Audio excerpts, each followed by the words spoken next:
Manhunt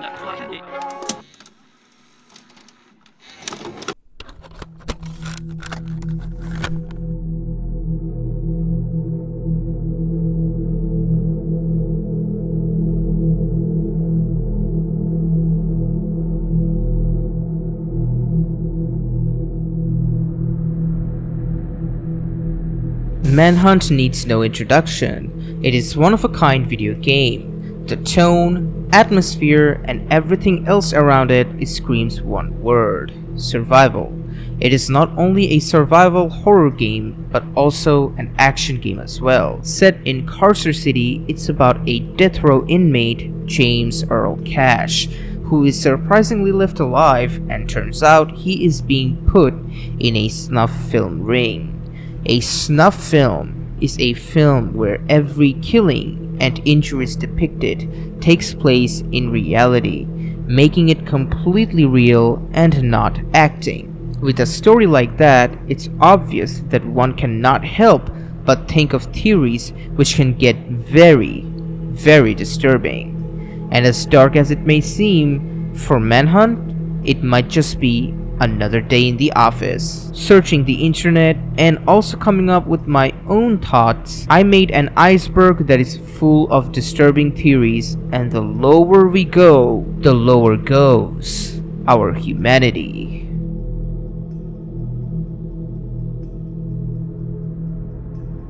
Controversy of Manhunt. So, why the game was so controversial? Well, the game originally came out on the PlayStation 2 all the way back in 2003. When the game came out, countries like Ireland and Australia actually thought that Rockstar Games crossed the line when they put out this title. Now, I need to tell you a mechanic that is in this game, which is the more violent you get towards the individual who are about to be killed by you, the more score you stack. Now, with that being said, I don't think it's a no-brainer why this game was banned. However, when it comes to crossing the line, did it really cross the line by making a video game around such a dark topic? Well, I'll let you to be the judge of that. However, what interests me more is that there's a ton of countries that have actually banned this due to the violent nature of the game. And the countries that I listed, like Australia and Ireland, weren't the only countries. Canada actually also restricted the access of Manhunt. If a ton of people, or countries in this case, are banning your game has to be doing some things right in the wrong places. Same universe of Grand Theft Auto. Well, this is more of a fact and less of a theory. In GTA 5, Michael will tell you that his first heist ever took place in the outskirts of Carcer City. Again, in both games, you also have another evidence, which is the sprunk vending machines being available or present. Now, Carcer City is the same place where Manhunt 1 took place, and also, like I said, sprunk soda can machines are actually in both games. So it is confirmed that yes, both of these franchises do take place in the exact same universe. So if you didn't thought that GTA was dark enough, think again. JC is James Earl Cash. Now why is this so disturbing? Well, first things first, JEC and Sons Construction is a construction company like the name suggests, and you could find its billboard in the second game, Manhunt 2. And just like the name says, JEC, it does match up perfectly with James Earl Cash, so you could say that it is his initials. Well, here's why it is very disturbing. First of all, there are no confirmation if it is him, but let's say JEC really stands for James Earl Cash and was not just a simple reference. In that case, it would mean that James owned a construction company. Now, why would a normal guy in this case, who just owns a construction company, would go to jail, and not only jail, his punishment would be death? They have to do something very cruel. And of course, James has done something very cruel. Now, do we know what it is? No, we don't. That's one of the biggest mysteries of this game. Rockstar Games never disclosed why James went to prison, because it was simply done for a better reason, which is you don't really need to know what kind of guy this is. Just know that this guy is pretty okay killing people in very violent ways. That mysteriousness around it just makes it all the more disturbing. That if he were a construction company's owner, like JEC and Sons Construction in this case, what a normal businessman like him has to do, or has done, to die. Cash's origins, and as stated before, we really do not know why he ended up being as a death row inmate. However, in 1992, when GTA San Andreas happens, you can actually find one of his pictures in a police station, and it is in the wanted section. So that kind of really implies that sometime before 1992, he was wanted by the San Andreas Police Department, which is likely what caused him to abandon his family. It is also indicated that he was part of an organized crime ring, assumed to be either an enforcer or a hitman, which makes perfect sense on why he was sentenced to death. However, these are all really a big theory. This could also be just a simple Easter egg by Rockstar, but knowing Rockstar, this is probably not an Easter egg, and because both of these games are in the same universe, the picture of James being in GTA San Andreas' police station might just be a storytelling device that is actually telling us that yes, sometime before 1992, James Cash was really wanted by the San Andreas Police Department. And it actually makes perfect sense because throughout the entire gameplay, he never really shows any remorse to the people he kills. It doesn't matter how violent it is, because he has killed people more than enough times to know it doesn't matter what way they go. Once they're gone, they're gone. And that actually makes perfect sense, because that's exactly what happens in the game. None of these people ever really come off as scary per se, except Pixie by the end of the game, as far as I can remember right now. And James is surprisingly, or in this case not so surprisingly, okay with all of it, okay with killing all of these people. So it does really make sense, and I gotta say, if this is true, Lionel Starkweather was really right when he said, as far as you are concerned, they are just meat to you. Jimmy Hopkins is James. Now, Jimmy Hopkins is the main protagonist you play as in Bully, which is another title by Rockstar Games. And if you do look at their faces, they do look quite alike. However, this is just a theory and none of it is confirmed. If you really pay attention though, this is a very disturbing theory. That's because we all know what kind of man James is. However, if James and Jimmy are the same person, that means in Bully we were simply playing as James's younger self, which makes it very disturbing to know what kind of person he becomes. James might be brother of Trevor. Now, this is simply because they do both possess similar character traits, such as they are both psychopathic killers and they both show no remorse towards their next victim. However, I will say that they are not connected, because in Manhunt 1, you had to save your family and there were 4 NPCs. The game never really tells us who those 4 NPCs truly are. However, there are some unused lines in the game's file that suggest that one of those NPCs were James's brother, and that NPC does not look anything like Trevor. Actually, none of these NPCs look anything like Trevor. So I would say this is simply a theory because they both are very similar in some of their character traits. However, other than that, there are simply no connection between these two. But if they were, then it would be one messed up family.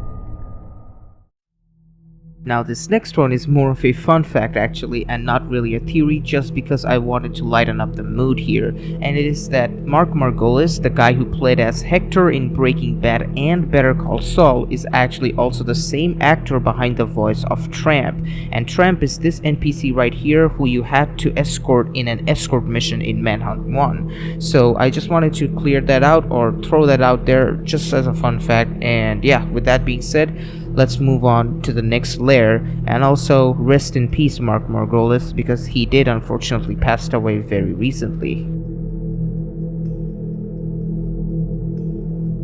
Going into the second layer, we have our first theory on the iceberg. There are more hobos like Tramp, who knows? In the game, Tramp comes off surprisingly obedient. Yes, he is an alcoholic, but he follows whatever you tell him to do very accurately and seems to be not scared about what is going on around him at all. It is pretty disturbing since he knows he had to follow you, or James in this case, which only proves that he was ordered by the people of Starkweather. It makes you question if there are more hobos out there like him that knows about the snuff as well. Valiant Video Enterprises also made a movie that was called The Tramp Who Knew Too Much, and it begs the question, what happened to the tramp that knew too much? Was he tortured in that snuff? It mostly remains unknown. Unknown for the best. Mr. Nasty is still out there. Well, who is Mr. Nasty? He is the financial backer behind all of the films made by Starkweather. In this case, I'm talking about specifically the snuff films, and these videos or films were then distributed by Valiant Video Enterprises.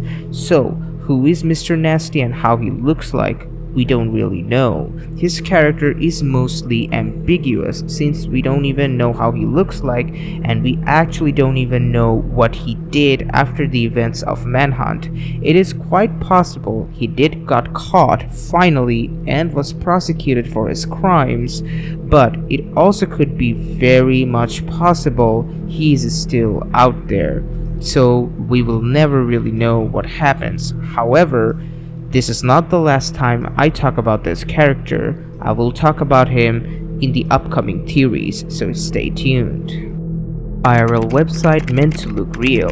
So when this game came out in the beginning, Rockstar Games went on and made the website look like as if you were there in order to buy snuff. So it would look like a deep web website, not like a website where you should buy video games from.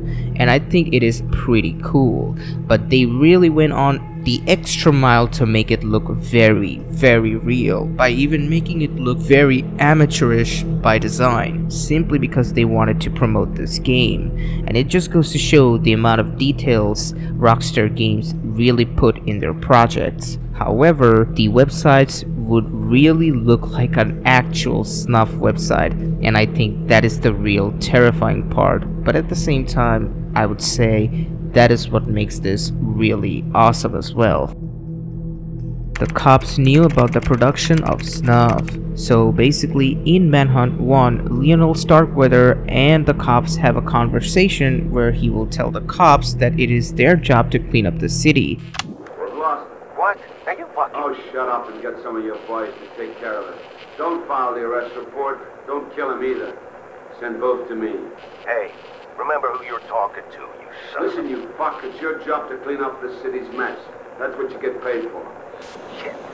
And also, the cops are hunting you down in one of the missions where they also are trying to kill the journalist. So yes, they were working together. If that is not enough, the journalist also at the end of the game does reveal that the cops, or the head of the cop in this case, Gary Schaefer, was involved with all of this. However, of course, his lawyer said that he was pleaded not guilty. Acclaimed movie maker Lionel Starkweather has been found dead today, along with several of his bodyguards, at his estate at the Wapona Hills residential district.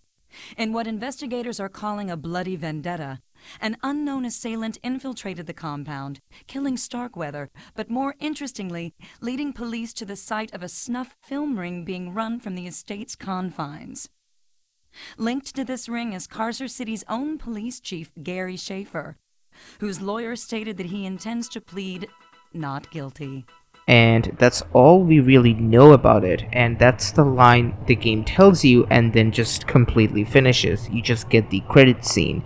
But yes, what I'm really trying to say here is all of the cops of Carcer City knew about it, and that makes it a very disturbing thought, because not a single cop had a problem with it, just because they were getting very good payroll, and who knows, maybe they were also buying into the snuff. Either way, it is a very disturbing thing that all of the cops of one city is completely with this one crime. That just goes to show how much of a dangerous city Carcer City really is. Valiant Video Enterprises is legit. If you haven't caught up yet, Valiant Video Enterprises are the ones that distributes these movies that were made by Starkweather. So you can actually find one of their vans in the first mission of Manhunt 1. The theory suggests that instead of snuff, they would also put other videos that were legit on their website when they were trying to sell them. However, it's just a theory and there's not really enough information on this available to confirm if this would be true or not. But if that's the case, then I guess we could really assume that selling legit products or selling videos that were not illegal in this case were just a front, when in reality they were selling snuff behind all of it.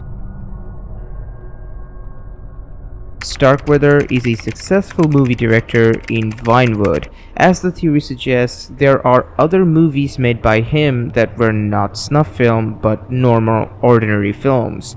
However, when I actually checked the wiki, this was quite right. Starkweather was a former Vinewood director until his movies began to flop, which made him go very insane and he wanted to make snuff films. And it is also said in the wiki that apparently he did take some revenge, or full-on revenge, to those who were the reason his movies failed. Now, this begs a very interesting question that is also pretty dark. If a man like Starkweather used to direct snuff films, the movies that flopped, what kind of movies were those?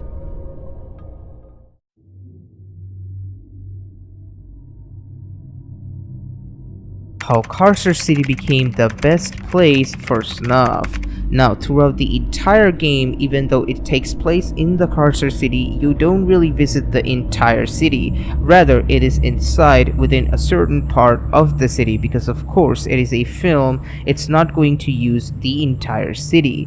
But the city as of we know it is completely abandoned and gone. It is implied that Carcer City was once a booming industrial center in its past, as evidenced by its large factories and stockyards before it fell into a state of deep neglect and became crippled by crime and corruption.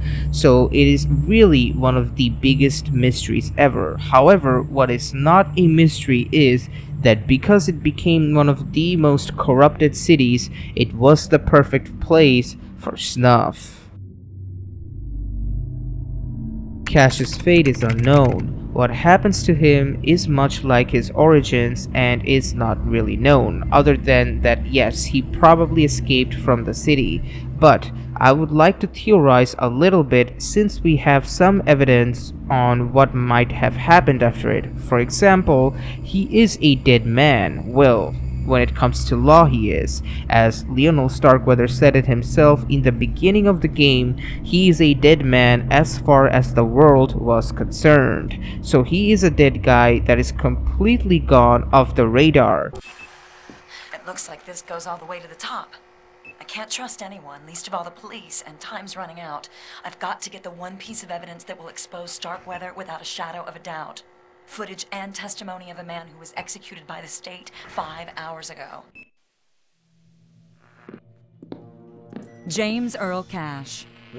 found guilty and sentenced to death, has been on death row for the past 3 years and was executed last night. Hey, tough guy, wake up. You're not dead. Well, not yet, anyway. You're getting a second chance. Another throw of the dice.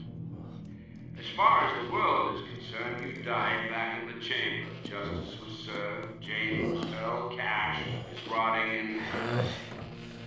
Hey, get a grip and calm down.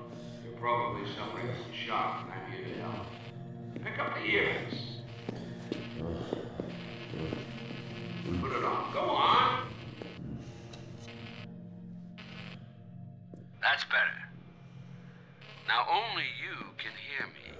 And that's the way you're gonna want it, because I'm your only way out of here.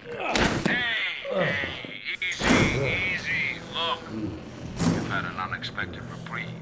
Do exactly as I say, and I promise this will be over before the night is out. But there is another theory, which is after he escapes, he probably could have not been able to live with himself after what he has done, which is very likely, since you have to remember, even if this is a very evil character that does not concern or has no concern for human lives, you need to understand his family did die, and we saw for the first time in the show or in this game that he did show us some emotions. When he saw his family die, he took up the television in his hands and he threw it because he was very, very angry. You must understand, Cash. I could never let them go.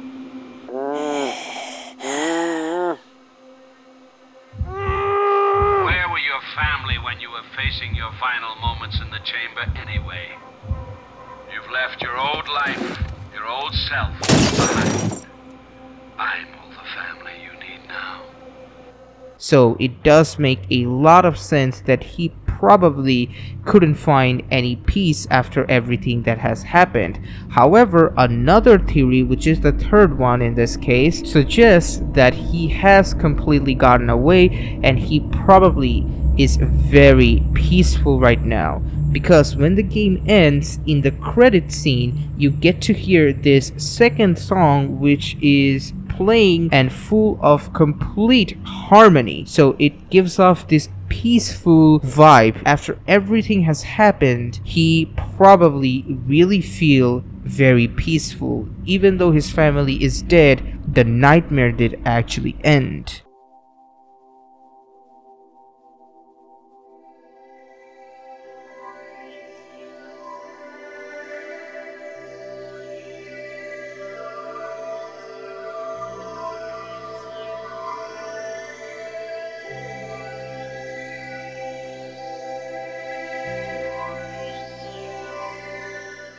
Pixie is very hungry. Now, if you haven't played the game, this might not look like or sound like a very disturbing theory. However, it's a theory I personally came up with and I think it is pretty disturbing. He is, of course, an insane guy who has completely lost his mind. But what I like to think is that because he is so obese, the Cerberus and other members that would work for Starkweather, they would probably never give him any food, which basically led him to insanity, and that insanity made him lose his mind. And because of that, this guy is not only completely insane, I think that's why they are using him as somebody to kill James. And yes, if you do not play this game or haven't played this game, Pixie is indeed a boss that you have to fight in this game. So that is very dark if you ask me,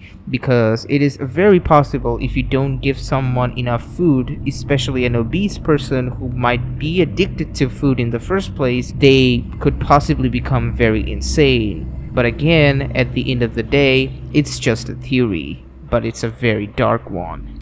Give the fucking food! Enough bullshitting! Give the fucking food! Oh, fuck! This guy fucking stinks!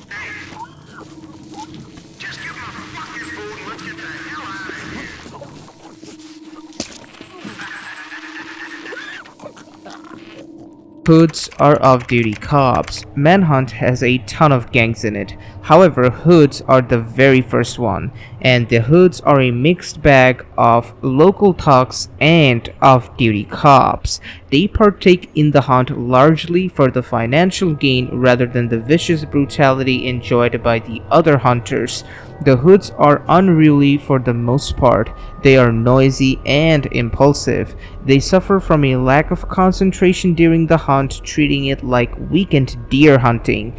The Hoods dress in dark, nondescript street clothes and wear an assortment of balaclavas and ski masks. However, them being cops is the very disturbing part of it, because as you know, in this game you have to fight cops at a certain point, and those cops are on duty. But these ones that you are fighting right now are off-duty cops that just want to make a lot of money on the side. Those cops are also getting paid without being in the snuff film. However, these ones, they don't necessarily enjoy the violence, but for a bit of extra cash, they will do it anyway. The reporter kept in an institution to be used for another snuff. As we all know, Mr. Nasty is still out there and alive. It could be very possible that the idea of him being alive has keeping her very paranoid, or actually it could also be very possible that he might come after her.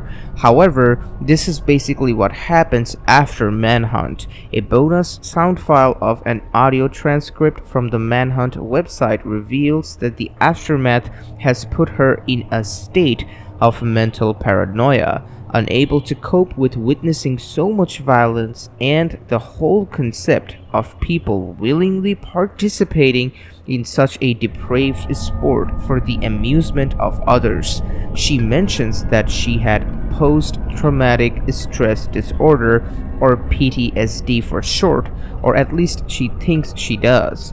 She is being interviewed in a mental hospital by a doctor who says the journalist was found wandering the streets in tears with a knife in her hand.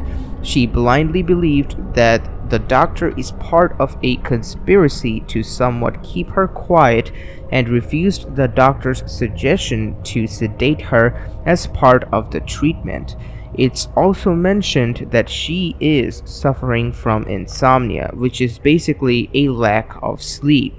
During this interview, she actually reveals some information about herself. At the time of Manhunt, she worked at a television station for 3 years, then a radio station for 2 years before that. She also mentions both her parents are dead. So yeah, it could very likely be that she is kept alive in an institution to be used for another snuff. However, it could also be that admitted in a mental hospital could also be very real. Unfortunately, it will always remain a theory since the original website is also completely gone and does not exist anymore.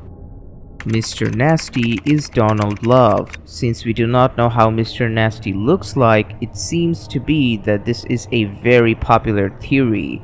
On the r/Manhunt Games subreddit, a user by the name dnix03 posted, "Is it me? Or could Mr. Nasty be Donald Love from Grand Theft Auto 3? Donald Love is a character that makes an appearance in both Grand Theft Auto 3 and also Liberty City Stories."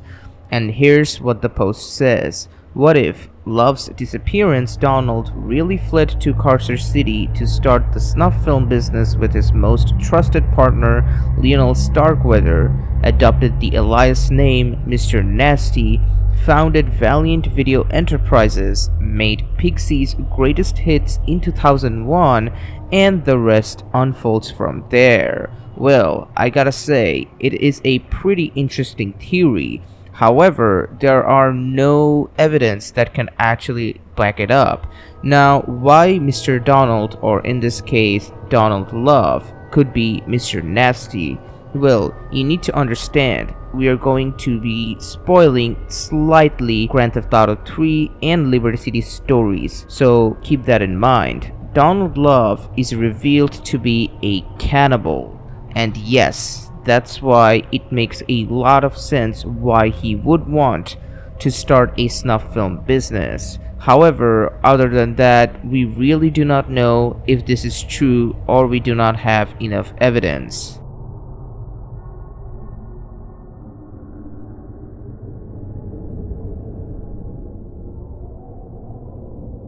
Going into the fourth layer, the first theory that we have here is cops let inmates out to be used for snuff.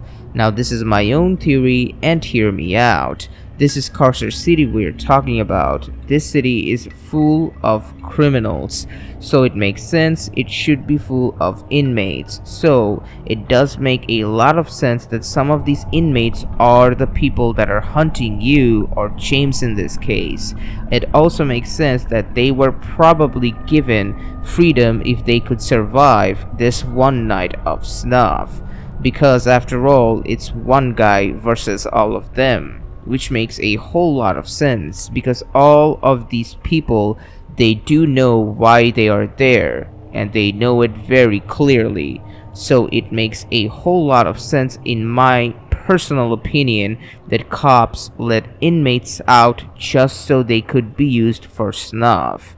Also, it turns out that is not what actually happened. In fact, all of them died, and all of them died trying to kill this one man, James Earl Cash, which actually leads us to our next theory. 464 people died in the hands of Cash. In Manhunt, you have 20 scenes, which are essentially levels. Because it is a snuff film, it makes sense to call them scenes instead of levels. And if you kill every single killer or hunter in this game's wording, you will end up to have a total of 464 people to be dead in your hands. Now, the shocking theory here, or disturbing in this case, is how he managed to do this all so easily.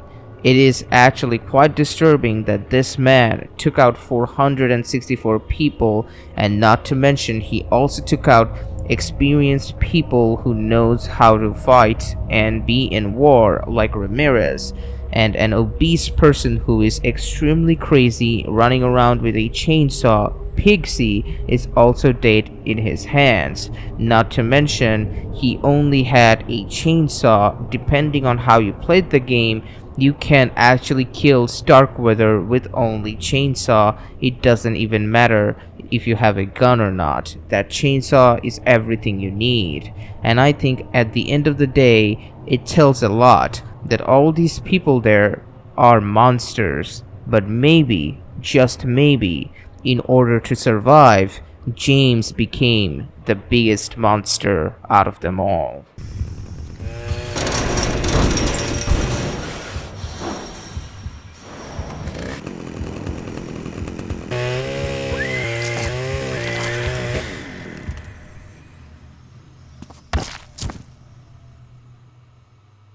Not the first snuff film. From the very beginning, Starkweather seems familiar with the procedure of making snuff films. It is very clear that this is not the first time he is making a snuff film. But the real theory is, what other snuff has he made? Are they all like this, where they get a death row inmate and then those inmates are used as props or actors for the snuff? Or are they all very different depending on the kind of person they have in hand? Cash is an experienced killer, so maybe it made more sense to put him in the kind of snuff he had to go through. So maybe, depending on what kind of person they get their hands on, the snuff is different as well. If that is the case, then did the snuff ever involve actual children? And if so, what could have happened to them? Cash took his own life after the events of Manhunt. As stated, we don't know his fate. However, let's assume he escaped Carcer City and now is living completely off the radar. It is very possible that he could not live with himself anymore, and thus committed suicide. He killed 464 people in brutal fashion that can very easily mess up someone's mind and mental being.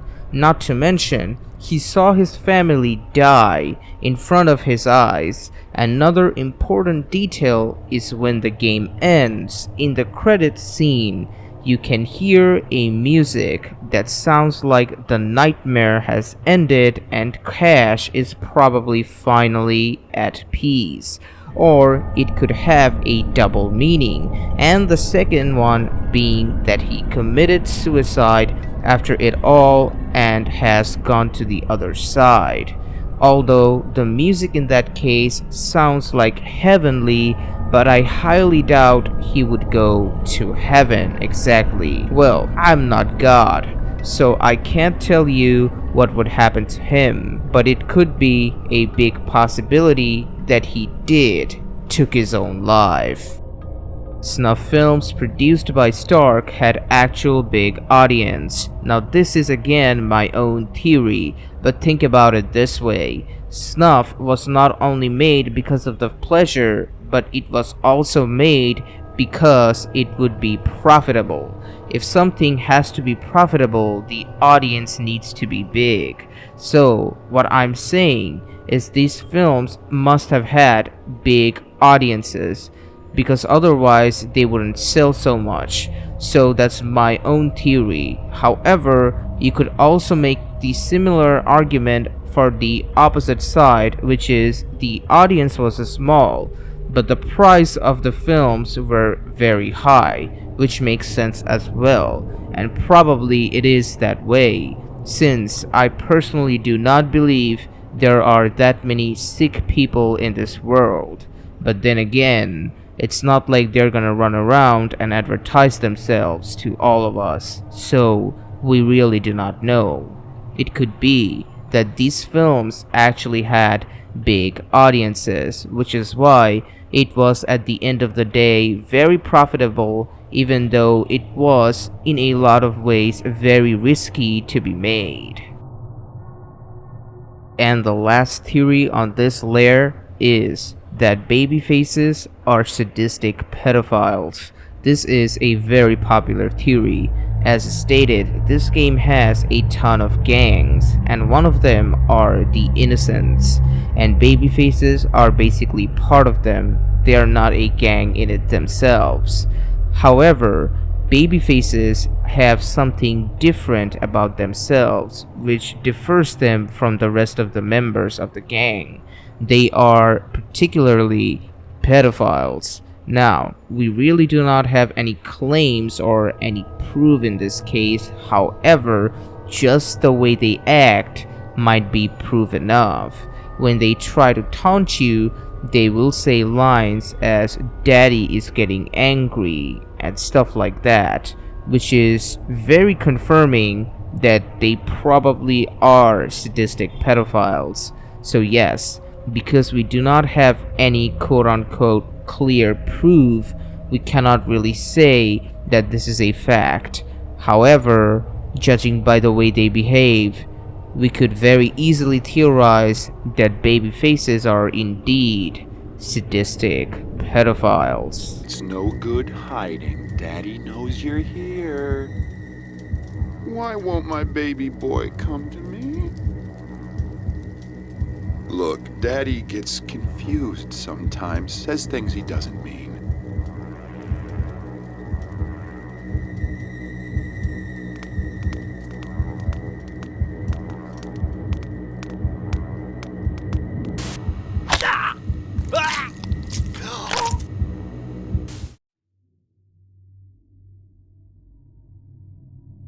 Warning: the following layer of the iceberg has some of the most disturbing subject matters of the entire iceberg.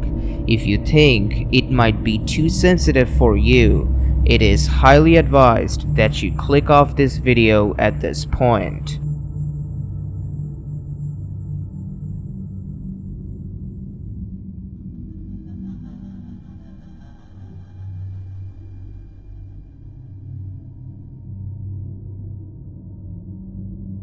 Starkweather masturbates when someone is killed brutally. Every time you get a kill in this game, there is a chance that he will tell you something. For example, if the kill wasn't brutal enough, he will tell you that the kill should have been more brutal. But let's say it was on par, then he will tell you some dialogues that do indicate that he was indeed getting off when you killed someone brutally, which makes it more of a fact and less like a theory. However, we really do not have any hard evidence in this case, no pun intended. Yeah, that was a bit tasteless. But what can you do? This entire video is not scripted. Just keep on adding to the body toll. Do your thing. You're really doing it for me. I ain't been this turned on since... Well, let's not go there. IRL serial killers referenced. Truth be told, it is very hard to say which actual serial killers are referenced here, but here we go anyway. Mr. Nasty seems like a reference of Tom Halloran. In London 1994, he was caught selling banned videos such as Faces of Death to children. It is a movie that came out in 1978. Directed by John Allen Schwartz, it has been banned in 46 countries. Here is what the description of the movie says. A mockumentary hosted by Dr. Francis B. Gross, a coroner. He is trying to show you the different faces of people while dying. There are faked scenes of people getting killed intermixed with footage of real accidents. There are executions by decapitation in an unknown Arab country, and the electric chair. One scene shows a group of tourists in Egypt smashing a monkey's head while still alive and eating its brains. There are shots of animals eating people and satanic orgies using dead bodies. There is a segment that deals with an alligator that accidentally entered residential waters. The local warden goes in his boat to get the alligator back into the sea when he accidentally falls over and becomes gator bait.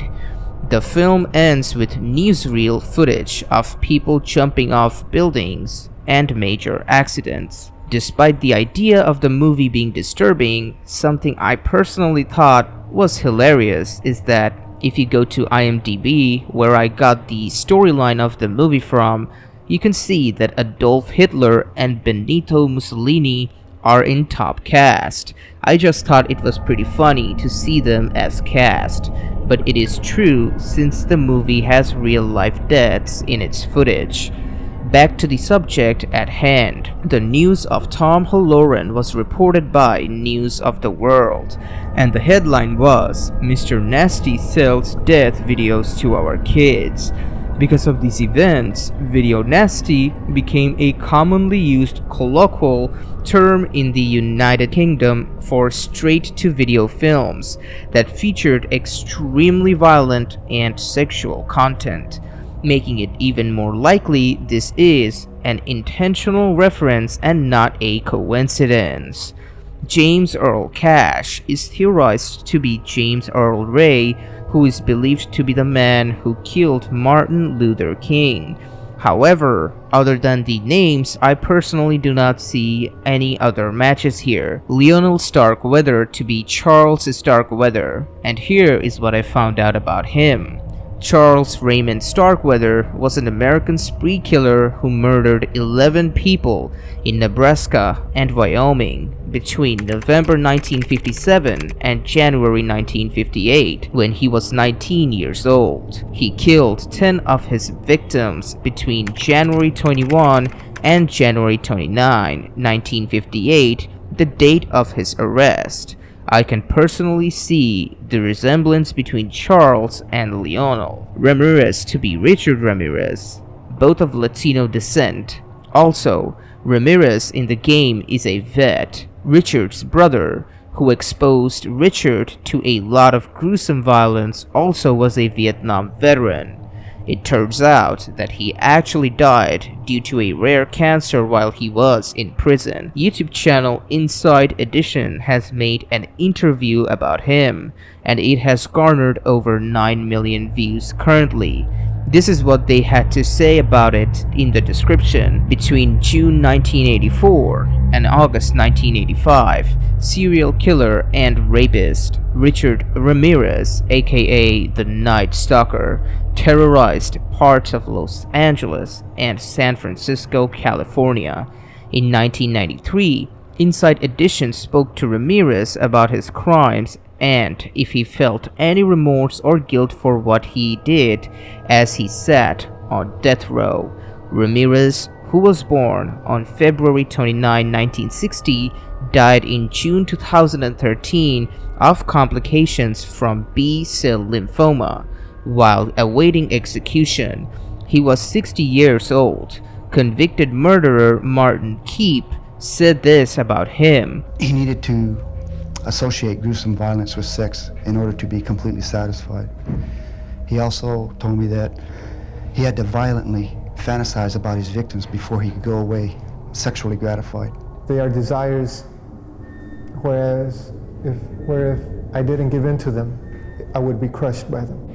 I'm not going to talk about him anymore, and if you want to see this video, it will be in the description. I will only say this. Even though what this person did can make respecting him very questionable, I must say he did admit that he was indeed evil and that he does not blame his race or anyone else, and that he thinks it is definitely on the individual. For that, I can respect him. Gary Schaefer to be Gerard John Schaefer. Gerard John Schaefer Jr. was an American murderer and suspected serial killer known as the Killer Cop, the Hangman, and the Butcher of Blind Creek, who was convicted of the 1972 murder and mutilation of 2 teenage girls in Port St. Lucie, Florida. He is suspected of up to 26 further murders, which seems quite accurate since Gary Schaefer from Manhunt is also a police officer. Though there are other characters, I believe these are the most important ones with the most amount of faces. You might think these are reaches, but after a certain amount of reaches, it definitely starts to draw a picture. All these names match with the characters quite a bit, and most likely inspired Rockstar Games to create the characters according to the inspirations. Silent Hillification of Manhunt. In order to understand this theory and the darkness of it, you must first understand the idea of Silent Hill. Silent Hill is a horror game franchise made by Konami. There are a lot of Silent Hill games with different stories, but one thing that remains the same is Silent Hill, the town itself. Basically, it's a town where troubled souls are called for in order to meet their punishment or seek their souls, to find out how evil one might become without even knowing. And so comes the theory of Silent Hillification of Manhunt. What if this entire game was about a troubled man, and what we saw was his desires that are getting fulfilled? Put yourself in the perfect scenario in order to kill, and kill brutally. What if it was the vision of a man who has completely given himself up within the evil nature of human beings? Truth be told, one of the most terrifying things about human beings is that the same person that can kill someone in a violent fashion is also able to go home and in the next moment adore their children. It is all within us, and it is horrifying. Just like that, no matter what, Cash had enough morality within him to spare the journalist alive, which indicates that he was indeed okay to keep a civilian alive. In Silent Hill, we also see characters that are in this sort of gray area. They are not all bad or all good, which is what makes a character very interesting. It is nothing more than just a theory of mine, but it is indeed one of the darkest I could have thought of. If you ever played Silent Hill games, then you know how disturbing it is to think of such a thing.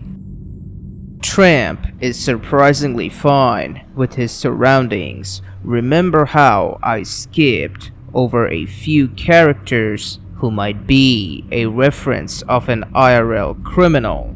I skipped the Tramp. Kenneth Jesperson, or the Tramp, is supposed to be the reference of Keith Jesperson. The Tramp was meant to be the Scarecrow, who happened to be the leader of the Smileys. The real Keith Jesperson was known as the Happy Face Killer. The reason I skipped it is because in the game he is obviously just a hobo and a typical drunkard who loves alcohol, and it seems that he does not like to be ordered around.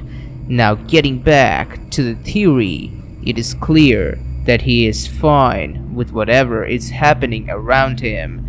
It could be for a reason as simple as him being very drunk and not having a care in the world, or it could be a much darker reason. Maybe he was part of a lot of other snobs, and it haunted him, which later turned him into a drunkard.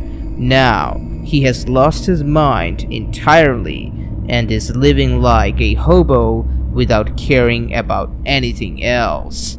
And that is how he ended up being completely fine with his surroundings. Or it could be that he is just a typical bozo and nothing else.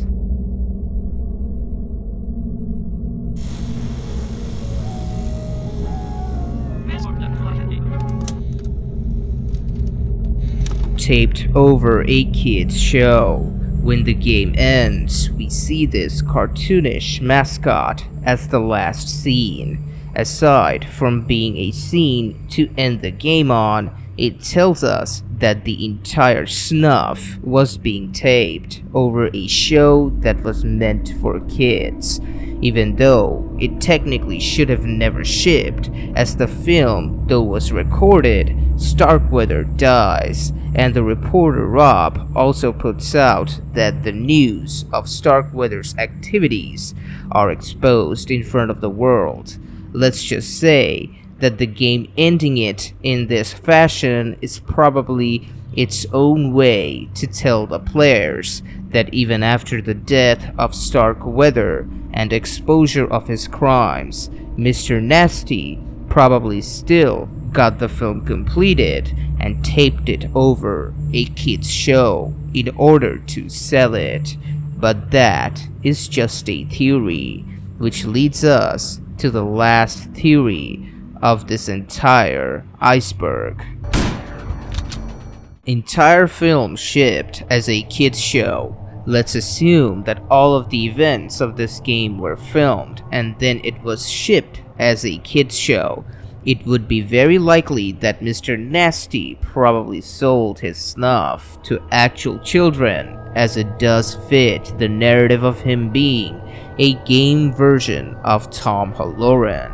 That is one of the darkest theory ever, but like the previous theory, assuming it was taped over a kid's show, it must have been sold to kids as well. Imagine, just like what happened in London, Mr. Nasty sells the snuff to children, and then these children would later go home and turn their televisions on, only to see a man who should have been dead is killing others by popping their heads like watermelons, decapitating their heads, blowing their heads up with a shotgun, putting bullets into them, murdering a ton of cops and SWAT members who is getting in his way, killing a guy in a rabbit costume, and then sniping off more guards coming in his way, eventually killing a naked obese man with a chainsaw who is completely insane by cutting both hands off while his body thuds